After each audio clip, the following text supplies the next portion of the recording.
Selamat malam jemaat yang dikasihi dalam Tuhan Yesus Kristus. Sebelum kita tidur, mari kita membaca dan merenungkan firman Tuhan. Sebelumnya mari kita berdoa.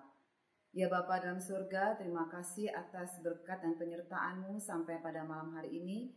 Kembali kami datang ke hadirat-Mu ya Bapa, akan membaca dan merenungkan firman-Mu. Biar Roh Kudus-Mu itu menguasai hati dan pikiran kami.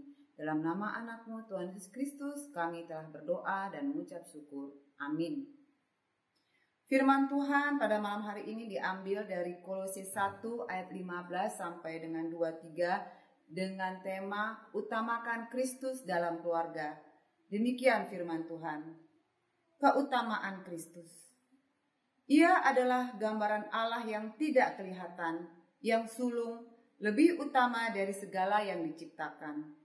Karena di dalam Dialah telah diciptakan segala sesuatu yang ada di sorga dan yang ada di bumi, yang kelihatan dan yang tidak kelihatan, baik singgasana maupun kerajaan, baik pemerintah maupun penguasa, segala sesuatu diciptakan oleh Dia dan untuk Dia. Ia ada terlebih dahulu dari segala sesuatu, dan segala sesuatu ada di dalam Dia. Ialah kepala tubuh, yaitu jemaat. Ialah yang sulung, yang pertama bangkit dari antara orang mati, sehingga ia yang lebih utama dari segala sesuatu. Karena seluruh kepenuhan Allah berkenan diam di dalam Dia, dan oleh Dialah ia memperdamaikan segala sesuatu dengan dirinya, baik yang ada di bumi maupun yang ada di sorga, sesudah ia mengadakan pendamaian oleh darah salib Kristus. Juga kamu yang dahulu hidup jauh dari Allah, dan yang memusuhinya dalam hati dan pikiran, seperti yang nyata dari perbuatanmu yang jahat. Sekarang diperdamaikannya di dalam tubuh jasmani Kristus oleh kematiannya, untuk menempatkan kamu kudus dan tak bercela dan tak bercacat di hadapannya. Sebab itu kamu harus bertekun dalam iman, tetap teguh dan tidak bergoncang, dan jangan mau digeser dari pengharapan Injil yang telah kamu dengar dan yang telah dikabarkan di seluruh alam di bawah langit, dan yang aku ini, Paulus, telah menjadi pelayannya. Amin. Saudara-saudara yang dikasihi dalam Tuhan Yesus Kristus, ungkapan rumahku surgaku mungkin tidak asing di telinga kita. Ungkapan ini menggambarkan rumah atau keluarga yang merupakan tempat yang nyaman, aman, dan menyenangkan. Masalah berat di luar lenyap ketika kita pulang ke rumah dan menikmati kebersamaan. Tetapi sekarang ini banyak rumah atau keluarga yang justru terasa seperti neraka. Pertengkaran, saling melontarkan kata-kata yang menyakitkan, bahkan KDRT banyak mewarnai rumah tangga saat ini. Termasuk juga di keluarga Kristen. Apa yang salah? Banyak keluarga Kristen tidak sadar bahwa nilai-nilai yang mereka anut sebenarnya berlawanan dengan Alkitab. Berdasarkan salah satu penelitian, saat ini ada 3 tantangan utama yang dihadapi oleh keluarga Kristen. Pertama, materialisme. Kepemilikan materi dianggap sebagai kunci untuk bisa meraih kebahagiaan. Yang kedua, sekularisme. Tuhan diabaikan, serta standar etika dan moral diturunkan. Dan yang ketiga, pengaruh negatif dari media. Informasi yang mendukung gaya hidup yang tidak kudus terus-menerus membombardir keluarga Kristen. Seperti informasi yang sering kita lihat dan baca di Instagram, di Facebook, ataupun di Twitter. Keluarga-keluarga yang mengutamakan nilai-nilai seperti ini kelihatannya sukses, namun rentan hancur tatkala badai kehidupan.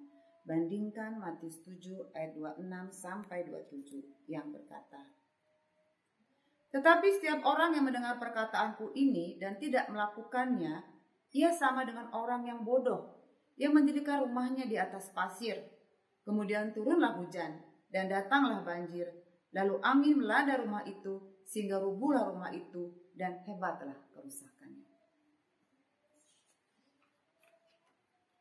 Apa yang terjadi sekarang ini mirip dengan keadaan jemaat di Kolose. Kota ini lumayan maju sehingga banyak orang dari berbagai latar belakang tinggal di situ. Akibatnya jemaat Kolose terpapar atau terpengaruh oleh pemikiran-pemikiran yang dilakukan oleh orang-orang di sekitarnya.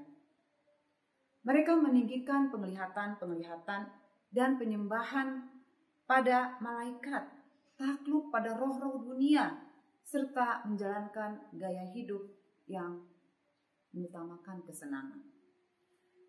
Dari dalam penjara, kemungkinan besar di Roma, Paulus menuliskan surat untuk menguatkan jemaat di Kolose.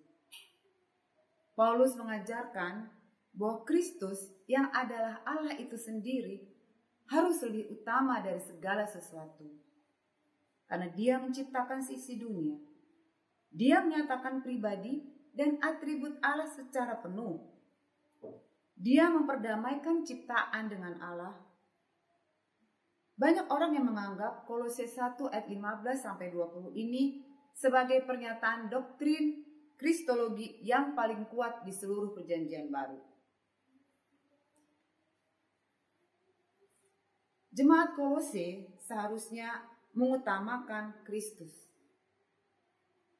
Ayat 16 berkata, bahkan sesungguhnya segala sesuatu diciptakan oleh Dia dan untuk Dia.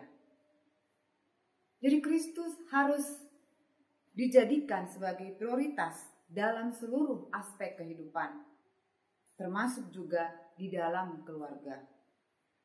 Sungguh aneh jika keluarga institusi yang sebenarnya didirikan oleh Allah dalam Kejadian 2 ayat 24 malah menjauh dari Allah. Banyak permasalahan keluarga yang terjadi dan yang menjadi kambing hitam adalah seperti istri yang kurang cantik, suami yang kurang bertanggung jawab, atau kesulitan ekonomi.